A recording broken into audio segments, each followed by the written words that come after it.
Obviously, we're seeing things like Apple Pay and Google Wallet emerge now and create these platforms for using your phone to pay. How this is different from a traditional mechanism like cash or a card is that this can give you information before the payment and after the payment. And this is the opportunity for innovation. It's not necessarily putting a plastic card inside the phone. That's the opportunity. The opportunity is for information to help you make a decision before you pay. Should I buy this? Should I go out for dinner tonight? I can't afford dinner, maybe I'll go out for coffee instead. These are some of the mechanisms of where we're starting to understand that the behavior of your money, or the behavior of how you spend and how you deal with your money, this can be encapsulated in a mobile in a much smarter way than traditional banking accounts and payment mechanisms like credit cards work. Breaking Banks is the title of my new book. We just launched it here at the event in German, which is very exciting. But my premise is that banking is already broken. Because the experience that we've built in banks over the last couple of hundred years no longer works in the world that we're moving into. So what breaks banks is customer behavior.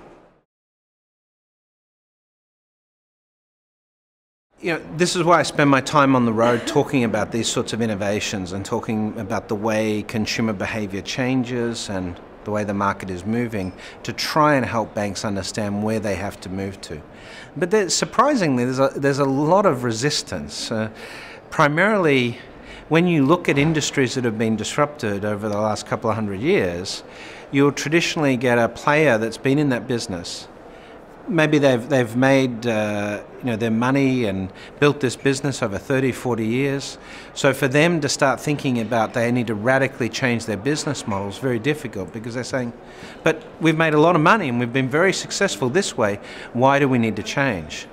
And so then when you have businesses like this, like Blockbuster or Kodak or Polaroid or Borders, etc., right up until that last moment, just before they go bankrupt, they still are clinging on to the belief that their business model will survive. But when we look at disruption over 200, 250 years with technology being introduced, there's not one company that's ever survived that process of technology disruption without adapting to new behaviors. So this is the key. We need to start thinking about how does the organization need to behave moving forward, how are customers changing their behavior, and how does the organization meet that behavior with new experiences, new products and services, and enabling, in this case, banking in a different way day to day.